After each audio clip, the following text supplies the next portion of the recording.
My name is Dylan Smith, and today I will be talking to you about the hotly debated issue of immigration in the United States and put forth what I believe is the only reasonable and realistic solution to this issue, granting undocumented immigrants amnesty, which would be to pardon their crime of being in the United States illegally and allow them to remain.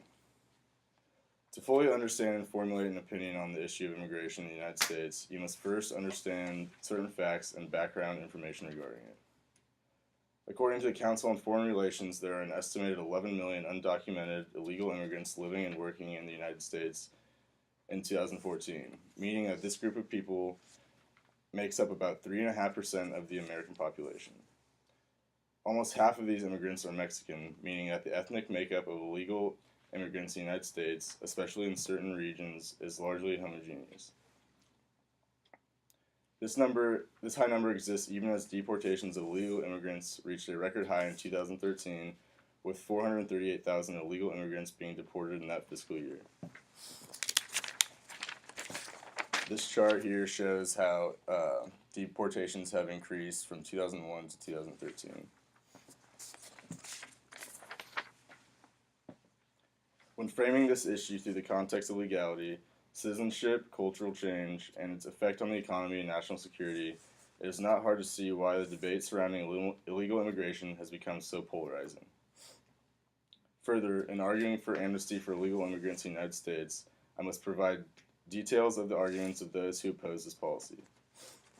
Many critics of immigration cite its negative effect on the economy and the American workforce as the source of their opposition. These critics argue that illegal immigrants coming into the United States take away job opportunities from unemployed Americans because of the ability of employers to pay illegal workers lower wages than American workers. Immigration critics also often argue that since illegal immigrants are not citizens, they do not contribute by paying taxes the way that legal citizens do. However, these arguments are largely inconsistent with the facts. First, there is substantial evidence that illegal immigrants do not take away jobs from Americans. Undocumented workers typically have a different skill set than American workers, taking jobs that Americans either do not desire or could not do effectively. This chart here shows how there's been an increase in jobs that cannot be outsourced but cannot also be done effectively by natural-born citizens.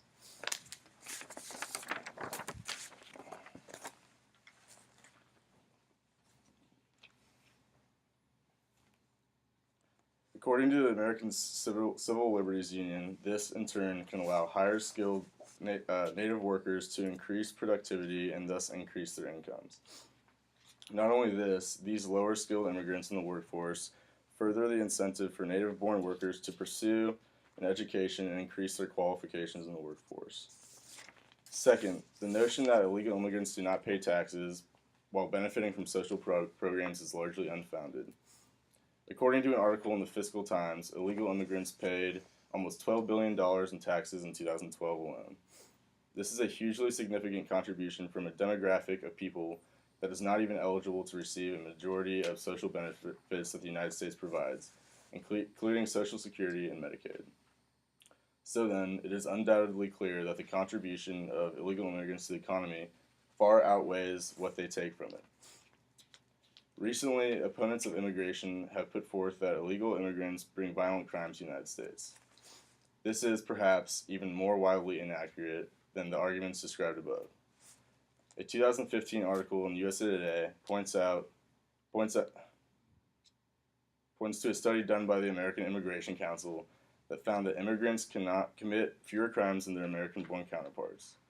That same article points out that from the year 1990 to 2013, when the number of illegal immigrants increased from 3.5 to 11.2 million, crime rates have dropped 48%. While there may be many different factors that contribute to the significant drop in crime, it is safe to take away from these numbers that an increase in illegal immigration in the United States has not in fact led to an increase in crime. In addition to the aforementioned arguments against immigration, which primarily deal with statistical and policy-based reasoning and analysis, there is an aspect of this debate rooted not in numbers and facts, but in philosophical foundations. These arguments deal with culture, language, and how immigration creates changes to them. Recently, a sort of sub-debate within the immigration debate has emerged as certain politicians and political activists have argued for English to be declared the official language of the United States. However, the motive for such a lingual christening likely goes beyond simply being a promotion of communicative clarity and uniformity. Richard Tucker, a language expert at Carnegie Mellon University, says, quote, "The discussion is related to fears of immigration issues. I think it's related to a worry about the changing demography of the United States," end quote. In that sense, proponents of the establishment of English as the official language of the United States are, in a way, declaring the United States demography to be linguistically and thus culturally homogeneous. I would argue that this stance on language and culture is a result of a broad and widespread misunderstanding of America itself. In other words, those arguing for such lingual uniformity in their fight against immigration are seeking to preserve an America that never really existed in the first place. The United States was born out of the idea of diversity and its toleration, and has proved throughout its history to be a fertile environment for the assimilation of a huge variety of immigrant cultures. So then, these efforts by anti-immigration activists to stunt cultural changes brought about by immigration, as well as hinder the qualifications of immigrants to become citizens, is hugely inconsistent with the nature and founding principles of America. Further, while I believe my previous arguments against the various claims of immigration opponents are enough to convince you all of the need for amnesty, the extent of the case for amnesty to be granted to undocumented immigrants in the United States can be truly exhausted by what I believe is one basic truth. That truth is that any other policy, particularly mass deportation, is both unrealistic and undesirable.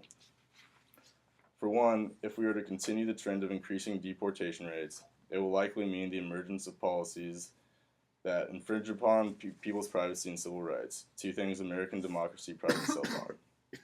Several states, most notably Arizona, Nebraska, and Alabama, have either already implemented or attempted to implement laws which allow law enforcement to more loosely determine the suspiciousness of an individual's legal status in the United States. In other words, police can inquire into a person's legal citizenship status based on things such as what they look like. This is called racial profiling and is a dangerous path to take if the United States hopes to continue to live up to its reputation in the international community as a role model for human and civil rights. Second, deportation efforts would be an extremely expensive venture for the federal government. This is a chart that shows the increase in spending on immigration enforcement in the United States.